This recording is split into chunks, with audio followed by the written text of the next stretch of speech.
प्यारे बच्चों, आज हम तुम्हें हिस्ट्री के तीसरे लेसन के अति लघुत्तम प्रश्न लिख कर भेज रहे हैं, जिन्हें अपनी कॉपी पर नोट करके इन्हें याद करके अच्छी तरह से व्यवस्थित कर लें।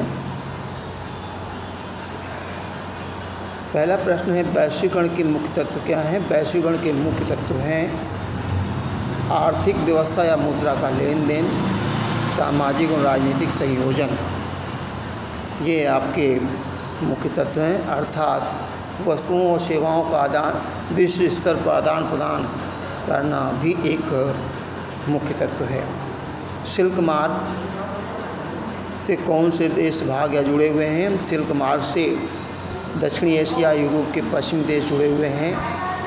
स्पैघेटी नूडल्स का जन्म कहाँ हुआ था? स्पैघेटी नूडल्स का जन्म चीन में हुआ था। 500 वर्ष पूर्व भारतीय किन खाद्य पदार्थों से अपरिचित थे? लगभग 500 वर्ष पूर्व भारतीय लोग आलू, सोया, मूंगफली, मक्का, टमाटर और शकरकंद जैसे आदि खाद्य पदार्थों के बारे में नहीं जानते थे। किन तकनीकी आविष्कारों ने 19वीं सदी के विश्व का रूपांतरण संभव किया है? रेलवे और भाप से चलने वाले पानी के जहाज एवं टेलीग्राफ आदि के आविष्कारों ने 19वीं सदी के विश्व का रूपांतरण संभव किया है। रिंडर पेस्ट क्या है? रिंडर पेस्ट एक पशुओं में होने वाली एक विशेष प्रकार की बीमारी है जो 19वीं सदी के अंत में अफ्रीका में ये महामारी फैली थी। भारतीय अनुबंध श्रमिक काम के लिए कहाँ ले जाए जाते थे? भारतीय अनुबंध श्रमिक काम के लिए त्रिनाद, गुयाना, सूरीनाम, मॉरिशस एवं फिजी देशों को ले जाया जाता था।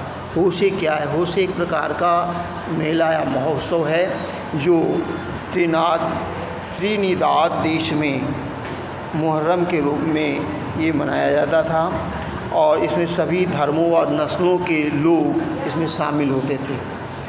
कुछ भारतीय बैंकरों के कहते हैं नाम लिखिए। कुछ भारतीय बैंकर जैसे फेडरल, HDFC, ICICI बैंक और IDBI बैंक आदि हैं। वैश्वीकरण व भूमंडलीकरण किसे कहते हैं? हमने आपको ये बताया भी है। विश्व का व्यापारीकरण करना या संपूर्ण विश्व को अर्थव्यवस्था के साथ जोड़ना वैश्वीकरण या व्यापारीकरण कहलाता है या भूमंडलीकृत भी कहते हैं। विश्व भर में महामंदी का प्रभाव किस वर्ष रहा?